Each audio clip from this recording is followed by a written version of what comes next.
please welcome Mike De Los Santos, owner of Mike D's Barbecue Smokehouse.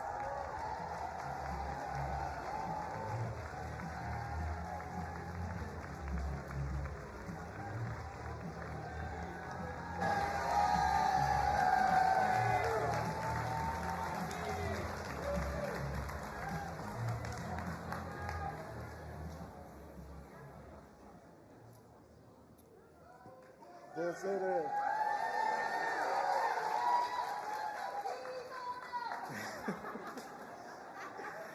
How's everybody doing? It's great to see all these people all these people who are here to hear me talk. So I appreciate that. That's all right. So my name is Mike De Los Santos, the owner of Mike D's Barbecue, a small community restaurant and barbecue shop in East Durham.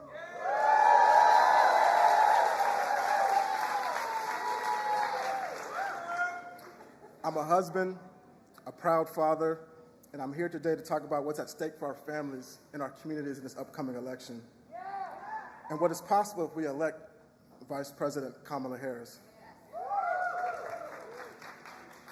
As parents, we're always thinking about the future, and we want a world where our children can thrive. Raising a family is hard work, and working hard is hard work. Doing both can feel impossible, and we need leaders that understand that, and that's why electing Kamala Harris is so important.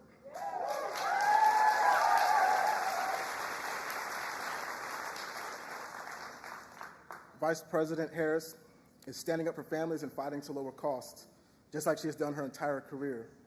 She sees what folks are going through, like the families in my community who are struggling to pay bills, stretching a budget to afford groceries, scrambling to afford medication to live.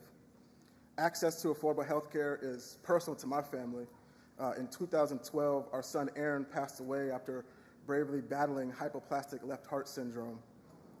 That's why it means so much to me that the Vice President is working to make sure everyone can get access to the care they need.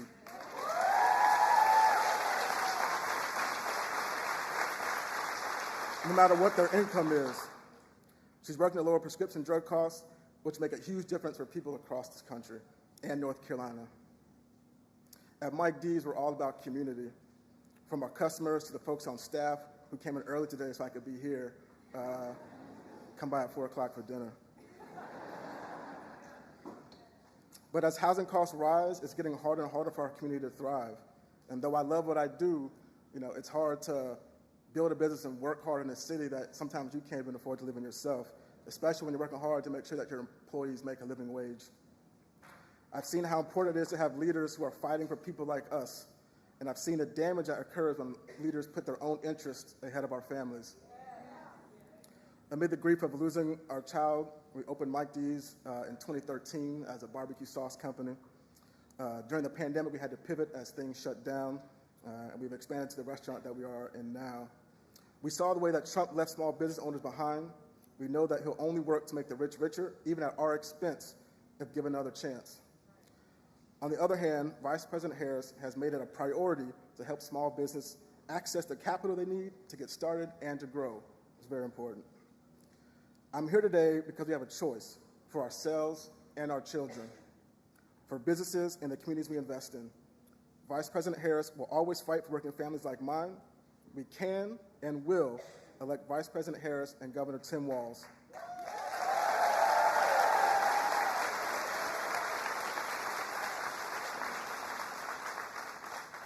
It is my honor to introduce the next President of the United States, Kamala Harris.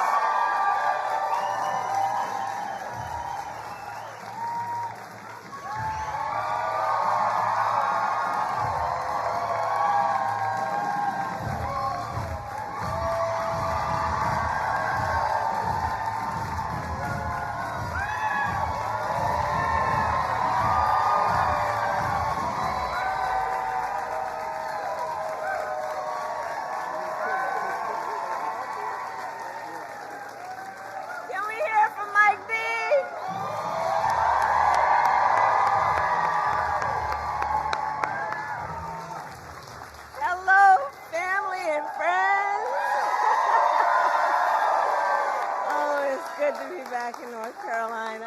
Oh, it's good to see everyone. Oh, it's good to see everyone.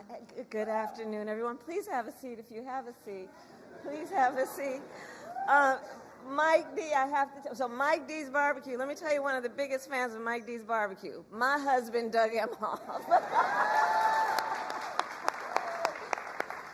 And thank you, Mike, for sharing your story. And I'm just so sorry for what your family has been through, but you have, out of an incredible tragedy, done so much for the community, and you are such a role model. So thank you, Mike, for everything you do.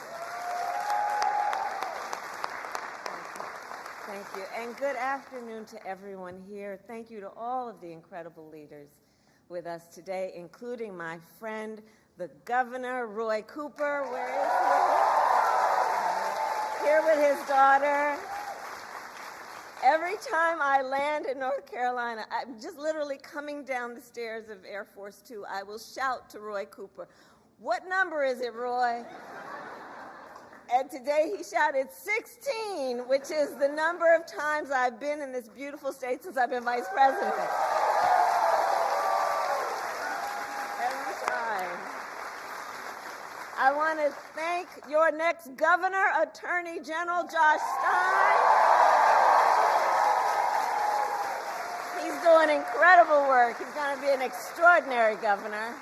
Representatives Adam, Manning, Foushee, and Nickel, thank you all for your support, for your friendship, for your leadership. Chair Thomas of the Wake County Board of Commissioners, thank you for all that you do. And to all the leaders that are here today, including the students and instructors here at Wake Tech North. Thank you. Thank you. So thank you all. So listen, this election, I do strongly believe, is about two very different visions for our nation. One, ours, focused on the future, and the other, focused on the past.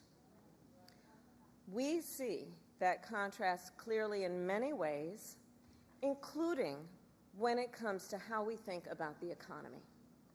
So our country has come a long way since President Biden and I took office. At that time, we sadly remember the millions of Americans that were out of work. We were facing one of the worst economic crises in modern history. And today, by virtually every measure, our economy is the strongest in the world.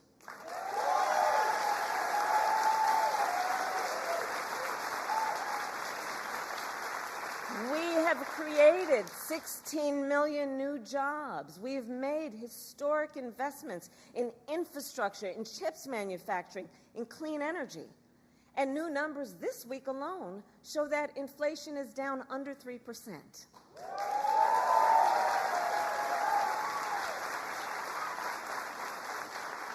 And as President of the United States, it will be my intention to build on the foundation of this progress.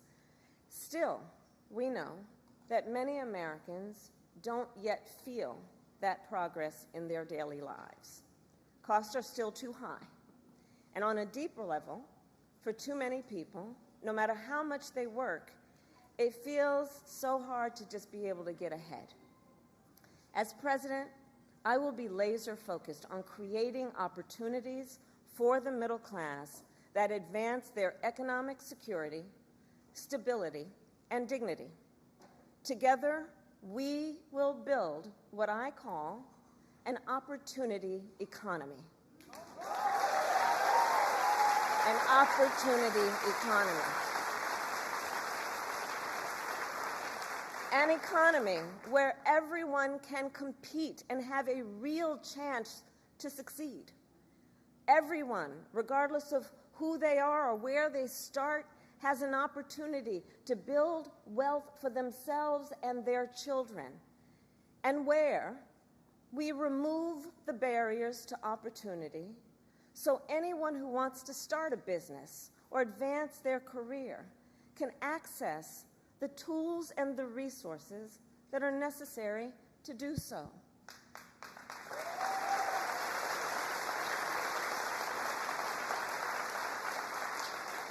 I will focus on cutting needless bureaucracy and unnecessary regulatory red tape and encouraging innovative technologies while protecting consumers and creating a stable business environment with consistent and transparent rules of the road. As president, I will bring together labor with small businesses and major companies to invest in America, to create good jobs, achieve broad-based growth, and ensure that America continues to define the future and lead the world.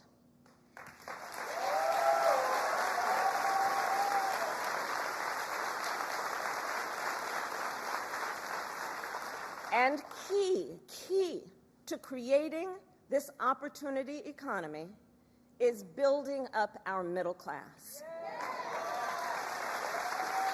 It is essential. The middle class is one of America's greatest strengths. And to protect it, then, we must defend basic principles, such as your salary should be enough to provide you and your family with a good quality of life.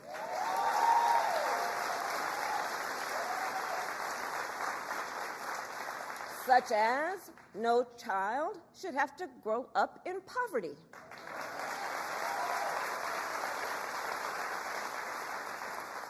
Such as after years of hard work, you should be able to retire with dignity. And you should be able to join a union if you choose. Building up the middle class will be a defining goal of my presidency, because I strongly believe when the middle class is strong, America is strong.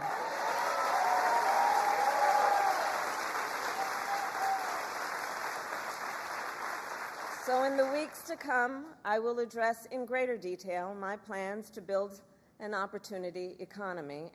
And today, I will focus on one element that's on the minds of many Americans as they pay their bills at the kitchen table or walk the aisles of a grocery store. And that is lowering the cost of living.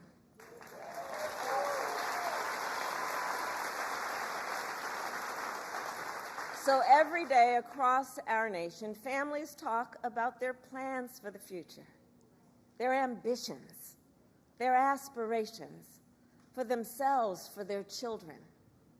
And they talk about how they're going to be able to actually achieve them financially.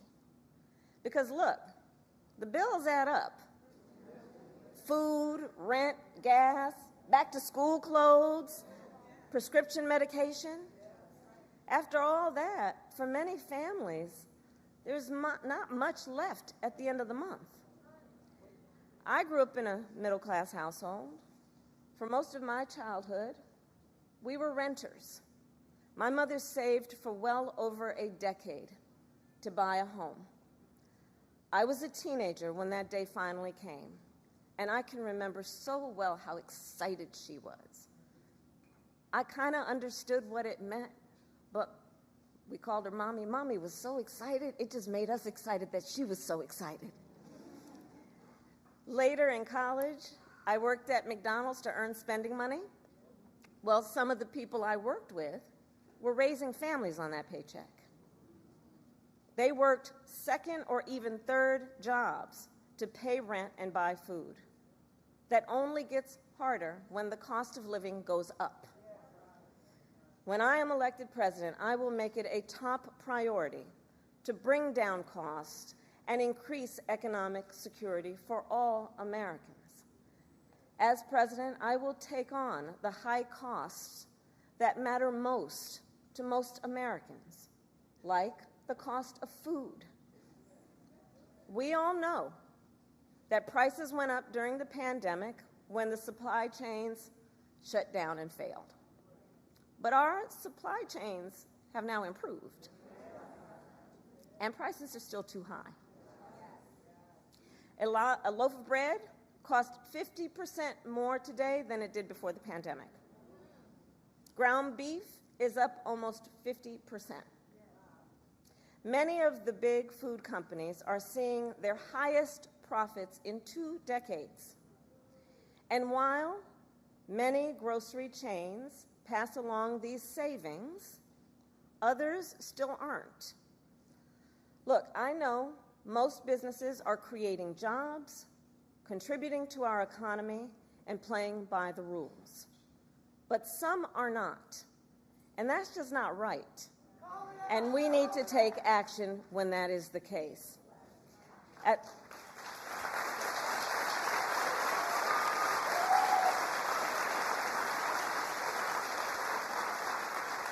As Attorney General in California, I went after companies that illegally increased prices, including wholesalers that inflated the price of prescription medication, and companies that conspired with competitors to keep prices of electronics high. I won more than $1 billion for consumers.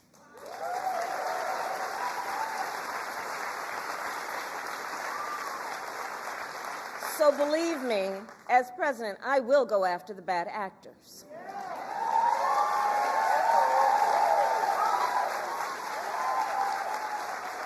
And I will work to pass the first ever federal ban on price gauging on food.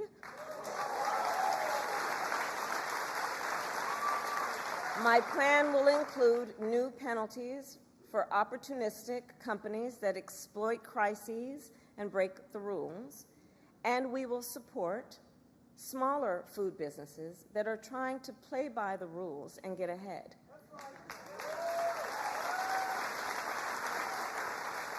We will help the food industry become more competitive because I believe competition is the lifeblood of our economy. More competition means lower prices for you and your families.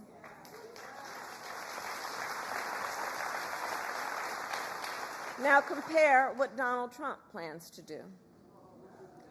He wants to impose what is, in effect, a national sales tax on everyday products and basic necessities that we import from other countries. That will devastate Americans. It will mean higher prices on just about every one of your daily needs. A Trump tax on gas, a Trump tax on food, a Trump tax on clothing, a Trump tax on over-the-counter medication. And you know, economists have done the math. Donald Trump's plan would cost a typical family $3,900 a year. At this moment, when everyday prices are too high, he will make them even higher. As president, I'll take on the issue of the cost of health care. As Attorney General, I took on insurance companies and Big Pharma and got them to lower their prices. And together with President Biden, we've gone even further. We capped the price of insulin at $35 a month, and the total cost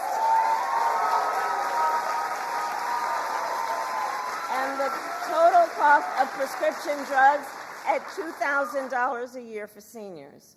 We let Medicare negotiate lower drug prices for seniors. And just yesterday, we announced that we are lowering the price by up to 80% for 10 more life-saving drugs.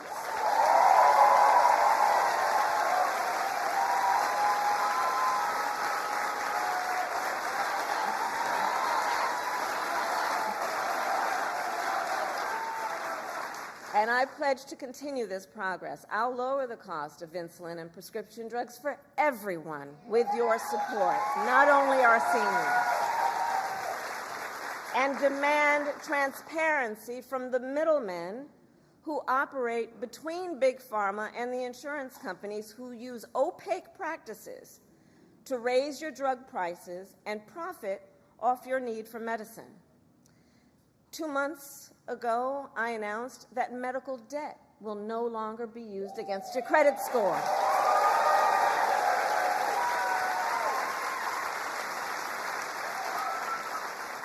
And I will work as president with states like here in North Carolina, Roy Cooper, thank you again, to cancel medical debt for more and more, millions more Americans.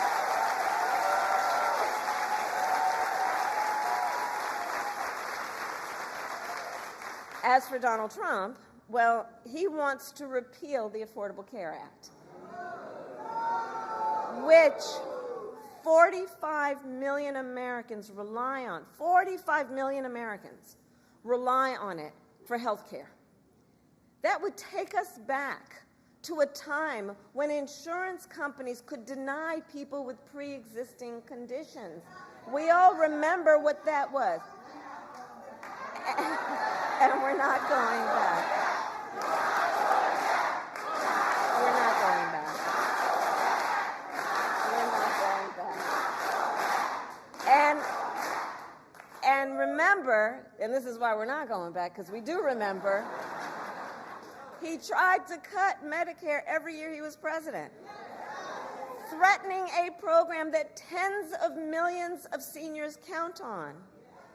And according to his Project 2025 agenda, he intends to undo our work to bring down prescription drugs, the cost of prescription drugs, and insulin costs. Well, we've come too far to let that happen.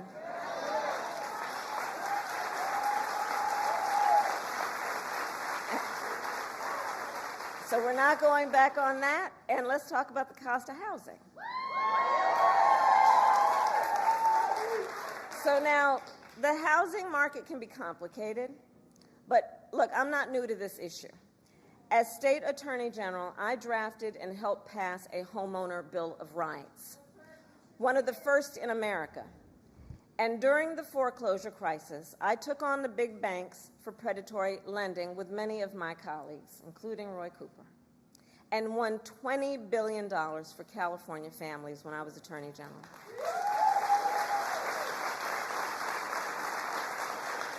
So I know how to fight for people who are being exploited in the housing market. And I know what home ownership means. It's more than a financial transaction. It's so much more than that. It's more than a house. Home ownership and what that means, it's a symbol of the pride that comes with hard work. It's financial security. It represents what you will be able to do for your children.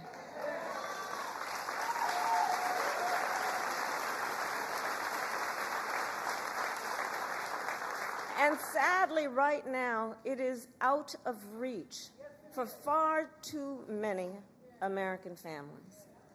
There's a serious housing shortage. In many places, it's too difficult to build, and it's driving prices up. As president, I will work in partnership with industry to build the housing we need, both to rent and to buy. We will take down barriers and cut red tape, including at the state and local levels.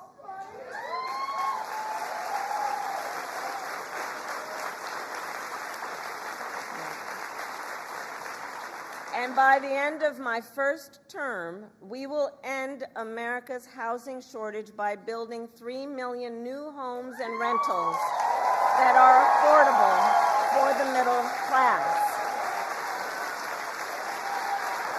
And we will do that together. We will do that together. And we will make sure those homes actually go to working and middle-class Americans, not just investors. Because, you know, some corporate landlords, some of them, buy dozens, if not hundreds of houses and apartments. Then they turn them around and rent them out at extremely high prices. And it can make it impossible then for regular people to be able to buy or even rent a home. Some corporate landlords collude with each other to set artificially high rental prices, often using algorithms in price-fixing software to do it. It's anti-competitive, and it drives up costs. I will fight for a law that cracks down on these practices.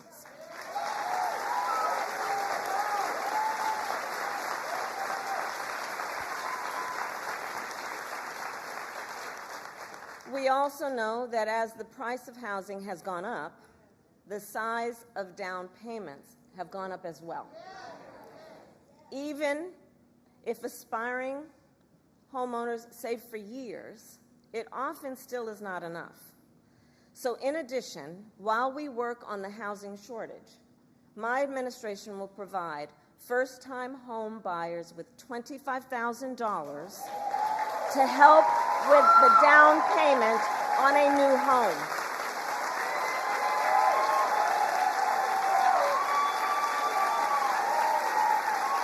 We can do this. We can do this. All to help more Americans experience the pride of home ownership and the financial security that it represents and brings. So that's my plan. But here's what Donald Trump would do. If his Project 2025 agenda is put into effect, it will add around $1,200 a year to the typical American mortgage. He's got it backward. We should be doing everything we can to make it more affordable to buy a home, not less.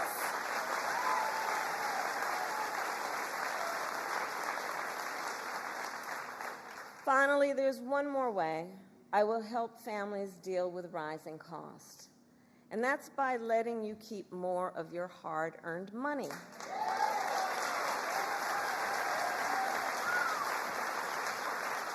Under my plan, more than 100 million Americans will get a tax cut, and we will do this by restoring 2 tax cuts designed to help middle-class and working Americans: the Earned Income Tax Credit and the Child Tax Credit.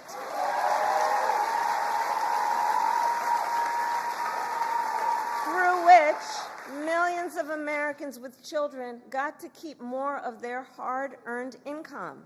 We know this works and has a direct impact on so many issues, including child poverty. We know it works. So as president, I'll not only restore that tax cut, but expand it. We will provide $6,000 in tax relief to families during the first year of a child's life. Now think what that means. Think what that means. That is a vital, vital year of critical development of a child. And the cost can really add up, especially for young parents who need to buy diapers and clothes and a car seat and so much else. And we will do this while reducing the deficit. Compare my plan with what Donald Trump intends to do. He plans to give billionaires massive tax cuts year after year. And he plans to cut corporate taxes by over $1 trillion, even as they pull in record profits. And that's on top of the $2 trillion tax cut he already signed into law when he was president, which, by the way, overwhelmingly went to the wealthiest Americans and corporations and exploded the national deficit. You know, I think that if you want to know who someone cares about, look who they fight for. Look who they fight for.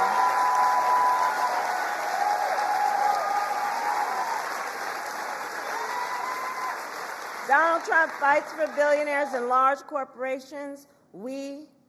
I will fight to give money back to working and middle-class Americans.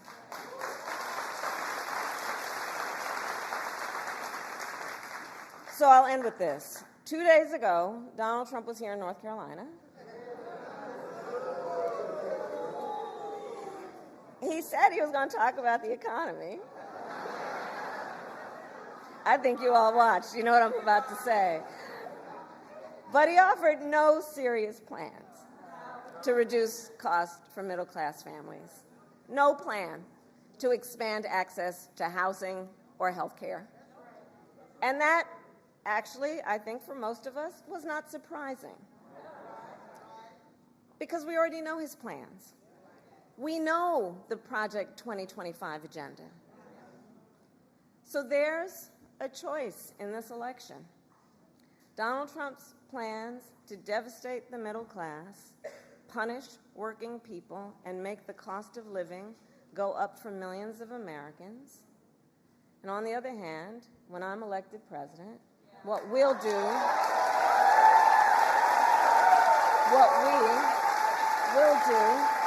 to bring down costs, increase the security and stability financially of your family, and expand opportunity for working and middle-class Americans.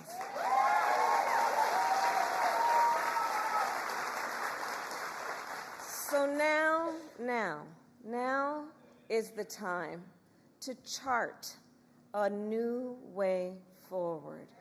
Now is the time to chart a new way forward, to build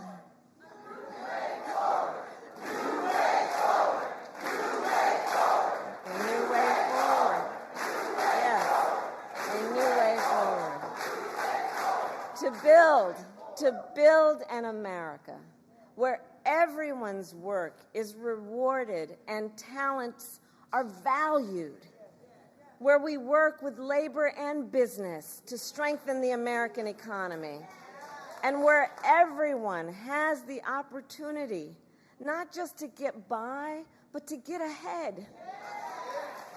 So I thank you, North Carolina. We're going to get this done. And with your help, God bless you, and God bless the United States of America. God bless you.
there we are.